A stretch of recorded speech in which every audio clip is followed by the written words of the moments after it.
നെല്ല് സംഭരണത്തിന് കൂടുതൽ താങ്ങുവിലയും സഹായങ്ങളും പ്രത്യേകമായി നൽകുന്ന, കേന്ദ്രം നൽകുന്ന വിലയേക്കാൾ കൂടുതൽ നൽകുന്ന സംസ്ഥാന സർക്കാരിനെ ഞാൻ അഭിനന്ദിക്കുകയാണ്. സാർ, എൻ്റെ മണ്ഡലത്തിൽപ്പെട്ട അളകപ്പനഗർ, വരന്തരപ്പള്ളി, മറ്റത്തൂർ ഗ്രാമപഞ്ചായത്തുകളിലുൾപ്പെടെ വിവിധ പാടശേഖരങ്ങളിൽ കൊയ്ത്ത് കഴിഞ്ഞ് മില്ലുടമകൾക്ക് കൈമാറുന്നതിന് കൂട്ടിയിട്ടിരിക്കുന്ന നെല്ല് യഥാസമയം ഏറ്റെടുക്കാത്തത് മൂലം വലിയ നഷ്ടം സംഭവിക്കുന്നുണ്ട്. ഇത് ഒഴിവാക്കുന്നതിന് പൊതു സഹകരണ മേഖലയിൽ മില്ലുകൾ സ്ഥാപിക്കുന്നതിനുൾപ്പെടെയുള്ള ശാശ്വത പരിഹാര നടപടികൾ സർക്കാർ സ്വീകരിക്കുമോ? പൊതു ഉടമസ്ഥയിൽ മില്ലുകൾ സ്ഥാപിക്കുമോ?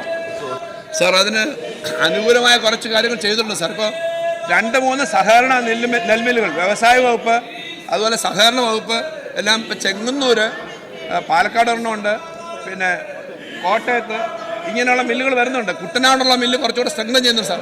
സഹകരണ മേഖലയിൽ കൂടുതൽ, പൊതുമേഖലയിലും സഹകരണ മേഖലയിലും കുറച്ചുകൂടി നെല്ലുകൾ വരും. ഇപ്പോൾ തന്നെ ഓയിൽ പാമിൻ്റെ നെൽമില്ലുണ്ട്. ഇത് കൂടുതൽ ശക്തിപ്പെടുത്താൻ തന്നെയാണ് സാർ തീരുമാനം. സെക്കൻഡ് ക്വസ്റ്റ്യൻ, സാമൂഹ്യ പെൻഷനുകൾ അർഹതയുള്ള മുഴുവൻ ജനങ്ങൾക്കും നൽകുന്നതിന് നടപടി സ്വീകരിച്ച LDF സർക്കാർ അർഹതയുള്ള മുഴുവൻ കർഷകർക്കും പെൻഷൻ അനുവദിക്കുന്നതിനും ഇതിനായി സമർപ്പിച്ചിട്ടുള്ള മുഴുവൻ കർഷകരുടെ അപേക്ഷകളും പരിഗണിച്ച് കാർഷിക പെൻഷൻ അനുവദിക്കുന്നതിന് ആവശ്യമായ നടപടികൾ സ്വീകരിക്കുമോ? Yes minister.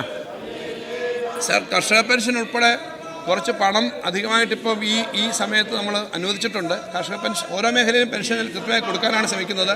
അതിനുള്ള ഫണ്ടും കുറച്ച് അലോട്ട് ചെയ്തിട്ടുണ്ട് സാർ. എല്ലാ മേഖലയിലും അത് കൃത്യമായി കൊടുക്കും സാർ.